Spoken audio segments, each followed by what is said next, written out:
Welcome guys, welcome to our video. இன்றைக்கி நம்ம என்ன பார்க்க போகிறோம் அப்படின்னா ஏபிஐ பற்றி தான் பார்க்க போகிறோம். அதாவது application program interface. So time waste பண்ணாமல் வீடியோக்குள்ளே போயிடலாம். முதல்ல ஏபிஐனா என்னென்னு தெரிஞ்சுக்கிறதுக்கு முன்னாடி நம்ம வீடியோக்குள்ளே நான் ஒரு சினாரியோ மாதிரி சொல்கிறேன். அப்போ உங்களுக்கு ஏபிஐனா ஒரு சின்ன ஐடியா வரும். அது புரியல அப்படின்னா நான் உங்களுக்கு இன்னொரு எக்ஸாம்பிள் மூலயமா ஏபிஐ பற்றி இன்னும் கொஞ்சம் டீட்டெயிலாக சொல்கிறேன். ஓகேவா?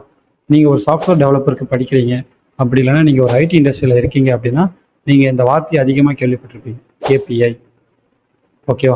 ஸோ இதை இன்னும் கொஞ்சம் டீட்டெயிலாக தெரிஞ்சுக்கணும் அப்படின்னு நினச்சிங்க அப்படின்னா உங்களுக்கு இந்த வீடியோ ரொம்பவே யூஸ்ஃபுல்லாக இருக்கும். ஓகேவா?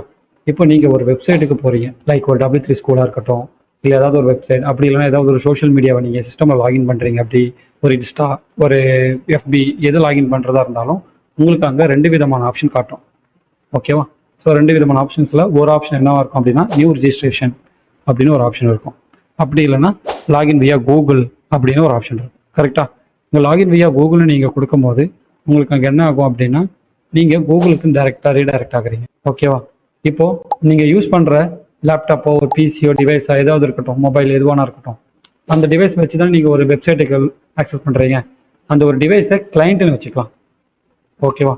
இப்போ நீங்கள் அந்த வெப்சைட்டை லாகின் பண்ணுறதுக்கு கூகுளை சூஸ் பண்ணுறீங்கன்னு வச்சுக்கோங்க.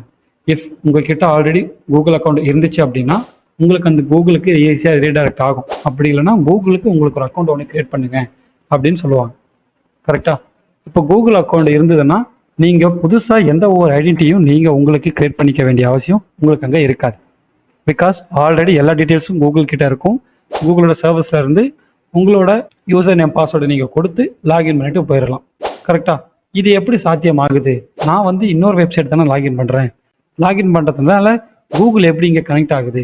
நான் எப்படி கூகுள் கூட இன்ட்ராக்ட் பண்ணுறேன் இந்த வெப்சைட் மூலியமா அப்படின்ற கேள்விலாம் உங்களுக்கு நிறையா வரும். ஓகேவா? ஸோ இது எப்படி லாகின் ஆகுது அப்படின்னு கேட்டிங்க அப்படின்னா அங்கே தான் இந்த ஏபிஐ யூஸ் ஆகுது. இப்போது நான் சொன்னேன் இல்லையா, நீங்கள் வெப்சைட்டை ஆக்சஸ் பண்ண யூஸ் பண்ணுற ஏதாவது ஒரு டிவைஸை கிளைண்ட்டுன்னு வச்சுக்கோங்கன்னு. ஆல்ரெடி நீங்கள் கிரியேட் பண்ணி வச்சுருக்க கூகுள் அக்கௌண்ட்டு அது வேறு ஒரு எங்கேயோ இருக்கிற ஒரு கூகுள் சர்வரில் இருக்கும். உங்களோட இன்ஃபர்மேஷன்ஸ் எதுவாக இருந்தாலும் நீங்கள் கூகுள் என்ன லாகின் பண்ணாலும் உங்களுக்குன்னு ஒரு இன்ஃபர்மேஷன் இருக்கும் இல்லையா, அந்த இன்ஃபர்மேஷன் எல்லாமே கூகுள் சர்வரில் இருக்கும். இப்போது இங்கே என்ன நடக்குது அப்படின்னா உங்கள் கிளைண்ட்ல இருந்து சர்வருக்கு ஒரு ரெக்வஸ்ட் சென்ட் ஆகும். எப்படி சென்ட் ஆகும்னா நீங்கள் லாகின் வியா கூகுள்னு கொடுக்குறீங்க இல்லையா, அதை சூஸ் பண்ணும்போது அந்த ரெக்வஸ்ட் டைரெக்டாக சர்வருக்கு போகாமல் இந்த ஏபிஐ மூலியமாக கூகுள் சர்வருக்கு போகும். ஓகேவா? அந்த கூகுள் சர்வர் உங்களோட ரெக்வஸ்ட்டை வேலிடேட் பண்ணும். தட் மீன்ஸ் செக் பண்ணும் உங்களோட யூசர் நேம்லாம் கரெக்டாக இருக்கா, உங்களோட பாஸ்வேர்ட்லாம் கரெக்டாக இருக்கா, இவங்க தான் இந்த கிரெடென்ஷியலுக்கு ஓனரான்றது எல்லாத்தையும் செக் பண்ணும். அப்படி செக் பண்ணிவிட்டு அகெயின் அந்த ரெக்வஸ்ட்டை ஏபிஐக்கு சென்ட் பண்ணும். நமக்கு டேரெக்டாக சென்ட் பண்ணாது. தென் அந்த ஏபிஐ நீங்கள் யூஸ் பண்ணுற டிவைஸ்க்கு ரெஸ்பான்ஸ் பண்ணும். ஓகேவா?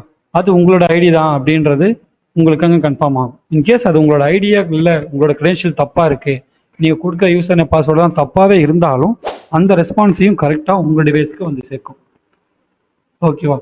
அப்போ உங்களுக்கு இங்கே என்ன நடக்குது அப்படின்னா ஏபிஐ நடுவில் இருக்காரு, உங்கள் 2 பேருக்கும் நடுவில். அதாவது நீங்கள் 2 சாஃப்ட்வேர் யூஸ் பண்ணுறீங்கல்ல, அந்த 2 சாஃப்ட்வேர் நடுவில் இங்கே நடுவில் ஏபிஐங்கிறது ஒரு இன்டர்மீடியட்டாக உங்களுக்கு இங்கே யூஸ் ஆகுது. ஓகேவா? இங்கே என்ன நடக்குது அப்படின்னா என்னோட வெப்சைட்டில் இருக்க கூகுள் சர்வர் கூட கம்யூனிகேட் ஆகுது. ஓகேவா? என்னோட வெப்சைட்டும் கூகுள் சர்வரும் இங்கே கம்யூனிகேட் ஆகுது. பட் டைரெக்டாக கம்யூனிகேட் ஆகலை. நடுவில் ஒரு இன்டர்மீடியட் இருக்காரு, அவர் தான் இந்த ஏபிஐ. இன்னும் ஒரு எக்ஸாம்பிள் மூலயமா இதை புரிஞ்சுக்கலாம். இந்த எக்ஸாம்பிள் நாங்கள் சொல்லி முடிக்கும் போது நீங்கள் ஐடி ஃபீல்டில் இருந்தீங்க அப்படின்னா உங்களுக்கு கொஞ்சம் நல்லாவே அண்டர்ஸ்டாண்ட் ஆகும். தென் ஏபிஐ பற்றி ஒன்றுமே தெரியாதவங்களுக்கும் ஏபிஐ பற்றின ஒரு சின்ன ஐடியா உங்களுக்கு இங்கே வந்துடும். சின்ன ஐடியா இல்லை, கொஞ்சம் நல்லாவே உங்களுக்கு ஐடியா வந்துடும். இப்போ எக்ஸாம்பிளுக்கு நீங்கள் ஒரு ட்ரிப் போகிறீங்கன்னு வச்சுக்கோங்க. அந்த நீங்கள் அங்கே போகிற ட்ரிப்பில் நீங்கள் முக்கியமான இடத்தெல்லாம் விசிட் பண்ணணும்னு நினைப்பீங்க. ஓகேவா? இப்போ ஆந்திராக்கே போகிறீங்கன்னு வச்சுக்கோங்க. ஆந்திராவில் மைசூர் இருக்குது. ஸோ மைசூர் பேலஸை நீங்கள் சுற்றி பார்க்கணும்னு நினைக்கலாம். அங்கே ஃபேமஸான ஃபுட்டு இருக்கும். அந்த ஃபேமஸான ஃபுட்டை நீங்கள் சாப்பிடணும்னு நினைக்கலாம்.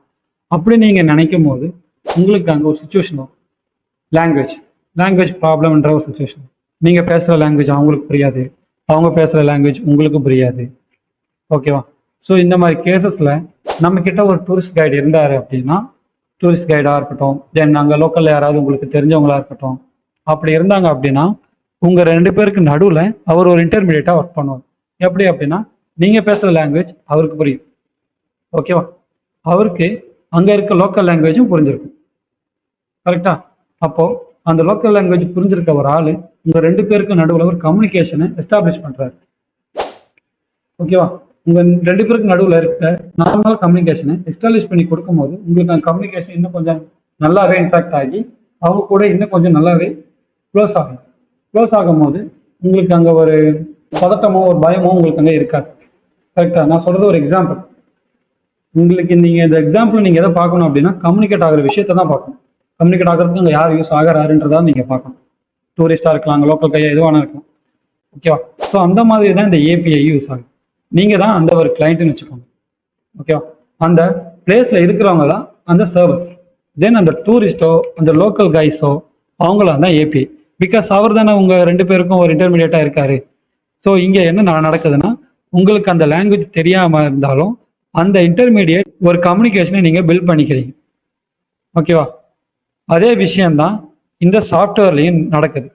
எப்படி இந்த சாஃப்ட்வேர் நடக்குது அப்படின்னா இப்போ இந்த 2 சாஃப்ட்வேருக்கு இருக்கிற 2 சாஃப்ட்வேர் இருக்குன்னு வச்சுக்கோங்க. இந்த 2 சாஃப்ட்வேரும் ஒரே லாங்குவேஜ்ல ஒரே டெக்னாலஜியில் பில்டாக இருக்கணும்னு கேட்டிங்கன்னா அவசியம் இல்லை. பிகாஸ் அங்கே ஏபிஐயில் 2 லாங்குவேஜும் கான்ஃபிகர் ஆகிருக்கும். ஓகேவா? இதை யூஸ் பண்ணுறது மூலிமா உங்களுக்கு அங்கே 2 சாஃப்ட்வேர்ஸுக்கும் கம்யூனிகேஷன் இங்கே பில்ட் ஆகும். அந்த சாஃப்ட்வேர் உங்களுக்கு என்ன லாங்குவேஜில் இருக்கணும், ஸோ அந்த சாஃப்ட்வேர்ஸோட உங்களுக்கு இன்ஃப்ராஸ்ட்ரக்சர் என்ன, அந்த சாஃப்ட்வேர் உங்களுக்கு என்ன ஆர்கிடெக்சரை கிரியேட் பண்ணியிருக்காங்கன்றதுலாம் இங்கே உங்களுக்கு அவசியமே இல்லை. ஓகேவா? இந்த சாஃப்ட்வேர் பற்றி தெரிஞ்சிக்க வேண்டியது உங்களுக்கு அவசியம். பிகாஸ் நீங்கள் ஒரு சாஃப்ட்வேர் பில்ட் பண்ணுறீங்க, அந்த சாஃப்ட்வேர் யூஸ் ஆக போகுது, அதை கம்யூனிகேட் பண்ணுறதுக்கு ஏபிஐ யூஸ் ஆக போகுது. ஏபிஐ எல்லாத்தையும் பார்த்துப்பாரு. ஜஸ்ட் இந்த சாஃப்ட்வேர் கிரியேட் பண்ணுறாங்க இல்லையா அந்த டெவலப்பர், நான் முன்னாடியே சொல்லியிருந்தாங்க இல்லையா, நீங்கள் ஒரு வெப்சைட்குள்ளே போகிறீங்க, அந்த வெப்சைட் கிரியேட் பண்ணுற டெவலப்பர் என்ன பண்ணுவார் அப்படின்னா கூகுளுக்கு ஆக்சஸ் பண்ணுற ஒரு ஏபிஐ கிடைச்சா மட்டுமே போதும். ஓகே, அந்த ஏபிஐ வச்சு நீங்கள் கூகுள் கூட கம்யூனிகேட் பண்ணுறதுக்கான ஒரு பேத்தை உங்களுக்கு கிரியேட் பண்ணி கொடுத்துருவாரு ஏபிஐ. இந்த மாதிரி காம்ப்ளெக்ஸான விஷயத்தெல்லாம் சிம்பிளிஃபை பண்ணுறதுக்கெல்லாம் தான் இந்த ஏபிஐ வந்து நல்லாவே யூஸ் ஆகும். ஓகேவா?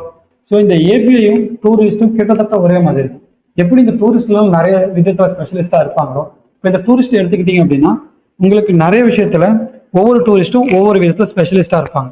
இப்போ எக்ஸாம்பிளுக்கு ஒரு டூரிஸ்ட் எடுத்துக்கிட்டோம் அப்படின்னா அந்த டூரிஸ்ட்டு ஹிஸ்ட்ரி விஷயத்தில் ரொம்பவே ஸ்பெஷலிஸ்டாக இருப்பார். இப்போ எங்கேயாவது நீங்கள் ஏதாவது கோயிலுக்கோ இல்லை ஏதாவது ஒரு மியூசியமுக்கோ போகிறீங்க அப்படின்னா அங்கே ஹிஸ்ட்ரி ரிலேட்டடான டூரிஸ்ட் உங்களுக்கு நிறையவே கிடைப்பாங்க. ஸோ அவங்க மூலயமா நீங்கள் அங்கே ஹிஸ்ட்ரியை இன்னும் நல்லா தெரிஞ்சுக்க முடியும். இன்கேஸ் நீங்கள் ஏதாவது ஒரு அட்வென்ச்சர் ட்ரிப்புக்கு போகிறீங்க, ஏதாவது ஒரு கோவா அந்த மாதிரி இடத்துக்கு போகிறீங்க அப்படின்னா உங்களுக்கு அங்கே அட்வென்ச்சர் ட்ரிப்புக்கான டூரிஸ்ட் நிறைய பேர் கிடைப்பாங்க. அவங்களுக்கு இந்த ஹிஸ்ட்ரியை பற்றி தெரிஞ்சுக்கணுமான்னு கேட்டால் தேவையில்லை. பிகாஸ் அவங்க ஒரு அட்வென்ச்சர் ட்ரிப்புக்கு தானே போகிறாங்க.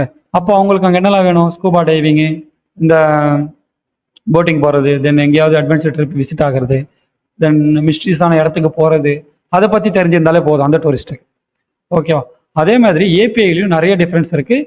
ஒவ்வொரு ஏபிஐயும் ஒவ்வொரு விஷயத்தில் ஸ்பெஷலிஸ்டாக இருக்கும். இப்போ உதாரணத்துக்கு இப்போ நம்ம எடுத்துக்கிட்டோம் இல்லையா கூகுள் நம்ம என்ன பண்ணுறோம், செக்யூரிட்டி கிரெடென்ஷியல்ன்றது அங்கே நம்ம கொடுக்குறோம். செக்யூரிட்டி கிரெடென்ஷியல் மீன்ஸ் என்னோட யூசர் நேம் பாஸ்வேர்டுன்றது அங்கே நமக்கு யூஸ் ஆகும். என்னோட யூசர் நேம் பாஸ்வேர்டு அத்தன்டிகேட் பண்ணுறதா இருக்கட்டும், தென் இன்ஃபர்மேஷன்ஸை கேதர் பண்ணுறதா இருக்கட்டும். அப்போ இங்கே செக்யூரிட்டி இன்ஃபர்மேஷன்ஸ்க்கு எல்லாத்துக்குமே ஒரு ஏபிஐ தேவைப்படும். ஸோ அதுக்குன்னு ஒரு ஏபிஐ அங்கே டிசைன் பண்ணியிருப்பாங்க. ஓகேவா? இப்போ எக்ஸாம்பிளுக்கு வேற ஒரு ஏபிஐ சொல்லணும் அப்படின்னா நீங்கள் ஃபுட் ஆர்டர் பண்ணுறீங்க இல்லையா, ஃபுட் டெலிவரி, ஜொமேட்டோ, ஸ்விக்கி, அந்த மாதிரி ஃபுட் ஆர்டர்ஸ்க்கு எல்லாமே நீங்கள் ஒன்ஸ் ஃபுட் ஆர்டர் பண்ணிட்ட பிறகு அந்த ரெஸ்டாரண்ட் எந்த லொக்கேஷனில் இருக்குது, தென் அந்த நீங்கள் ஆர்டர் பண்ண ஃபுட்டு எத்தனை ஒரு டெலிவரி பார்ட்னர் எங்கே இருக்காரு, இது எல்லாத்தையுமே ட்ராக் பண்ணுறதுக்கு உங்களுக்கு அங்கே என்ன யூஸ் ஆகுதுன்னா கூகுள் மேப் அங்கே உங்களுக்கு யூஸ் ஆகுது. ஓகேவா? நீங்கள் ஒன்ஸ் கூகுள் மேப் ஆப்ஷனை கிளிக் பண்ண உடனே உங்களுக்கு ரீடைரக்ட் ஆகி கூகுள் ஆப்புக்கு தான் போகுது. கரெக்டாக? அப்போ உங்களுக்கு கூகுள் ஆப்பில் போகணும் அப்படின்னா அந்த ஃபுட் டெலிவரி ஆப்புக்கும் உங்களோட அந்த கூகுள் மேப்புக்கும் ஒரு நடுவில் ஒரு இன்டர்மீடியேட் அங்கே இருப்பார். That's called as API. ஓகேவா? உங்களுக்கு ரெண்டுத்துக்கும் நடுவில் ஏபிஐ இன்டெகிரேட் பண்ணியிருப்பாங்க. இன்டெகிரேட் பண்ணுறதுனால தான் நீங்கள் ஒவ்வொரு வாட்டியும் அந்த ஆப்புக்குள்ளே போகும்போது கூகுள் ஆப்பையும் நீங்கள் கூகுள் மேப்பையும் நீங்கள் யூஸ் பண்ண முடியும். ஓகேவா? ஸோ இதுதான் ஏபிஐ. ஏபிஐ உங்களுக்கு இந்த மாதிரி தான் யூஸ் ஆகும்.